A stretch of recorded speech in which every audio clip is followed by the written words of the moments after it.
October 30th, 1969, somewhere in North Carolina. Two boys are riding their bikes through the woods. They come across a marsh where they find the body of a young man named Chase and Ruse. The boys call the police and are met by Sheriff Jackson and Deputy Perdue. The two observe that Chase fell from a high tower, either due to falling through a broken hatch door or because someone may have pushed him.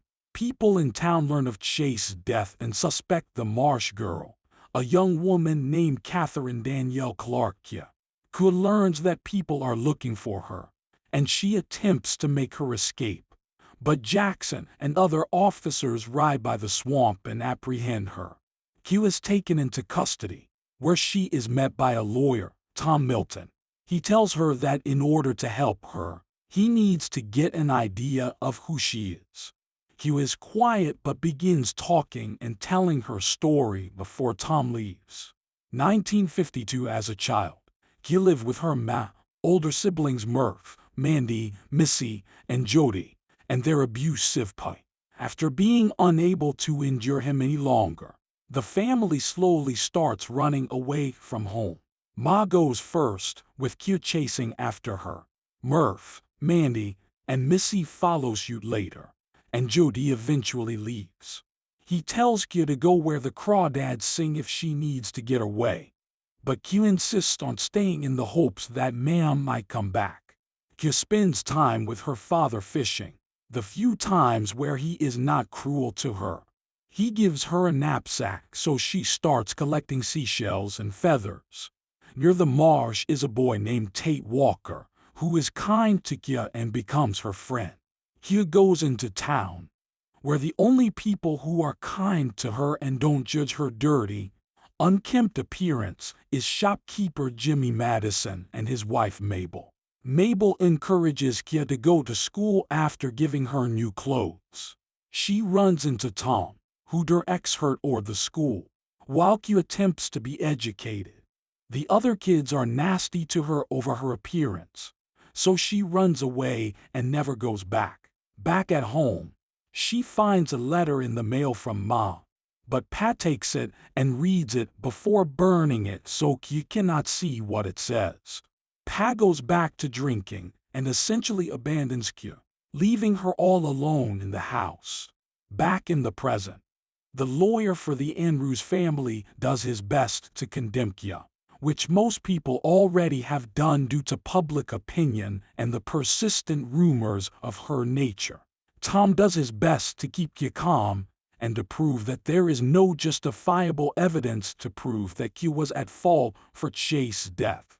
1962. As Kia got older, she began drying shells and other things she would find in the marsh. She is met by an older Tate, now played by Taylor John Smith. He helps her read and write so she can document her findings better, and he encourages her to send her drawings and writings to publishers. The two get closer, with Tate telling her his own backstory involving his mother and sister. Kia and Tate fall in love and almost make love for the first time by the river. But Tate changes his mind for fear that he might ruin Kia's life more. Tate is accepted into college, meaning he will be leaving Kia for an undetermined amount of time. Although she is upset, she allows him to spend one more night with her. Eventually, Kia comes to resent Tate for leaving her. 1965. Kia meets Chase as he is with his friends near the water. He approaches her and is friendly with her. Kia and Chase begin their own relationship, and Chase takes Kia's virginity, even though it is short and unsatisfying for her. He takes her to the same tower where he is later found dead. She later gives him a seashell necklace, which is brought up later in the court case because the necklace was not found on Chase's body at the time of his death. Meanwhile, he also has to deal with developers trying to take her home unless she comes up with a deed. He sends her work to publishers, and she has an official book on her drawings of seashells and feathers published, which earns her some money that allows her to keep and renovate her house. She is visited by Jody, now played by Logan McCrae. He had enlisted in the army and tracked Kia down after finding her book. He says he lost all contact with their other siblings and would not recognize them if he saw them. Jody also tells Kia that their mother had tried to reunite with her children, but Pat threatened to beat them all if she came back. She eventually died of leukemia. Some time later, Tate returns home from college and overhears Chase speaking vulgarly of Kia.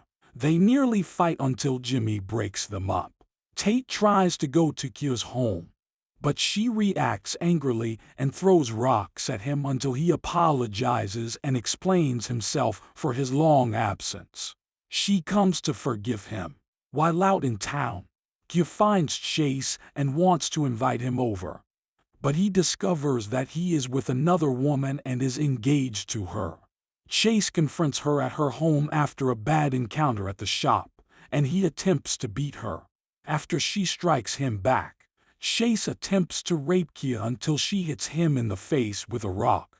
As she runs away, she yells out that she will kill him if he goes near her again, which is heard by a witness who later testifies to this in court.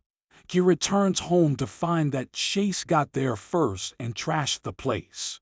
Around the time of Chase's death, Kia was invited to meet with publishers over dinner.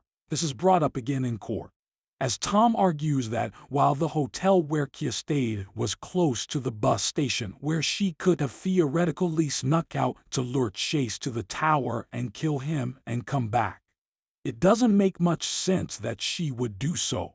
Before the jury makes up their mind, Tom and the Andrews lawyer give their final statements.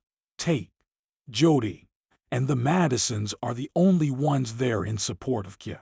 In her cell, just before the verdict is reached, Kia insists to Tom that while the people in town were cruel to her, she never harbored any bad feelings toward them. She also tells Tom she remembers him from her childhood and how he was one of the few people kind to her. A verdict is reached, and the jury finds Kia not guilty of Chase's death due to lack of sufficient evidence. While Mrs. Andrews weeps, Kia's supporters cheer for her, and the judge tells Kia he is sorry for the accusations. Kia goes on to continue her romance with Tate, declaring themselves married. Time goes on, and they have a family. Kia writes more books, and they attend Jimmy's funeral together. Kia and Tate grow old together, and in her final moments, Kia rides her boat out into the marsh where she appears to see the spirit of her mother, as if to welcome her in death. Tate later finds Kia dead in the boat. After going through her belongings, he finds a book with a poem in which she writes that sometimes for the prey to survive, the predator must die, along with a drawing of Chase and the seashell necklace, stained with his blood, confirming that Kia really did kill him. Tate throws the seashell into the marsh to keep Kia's legacy untarnished.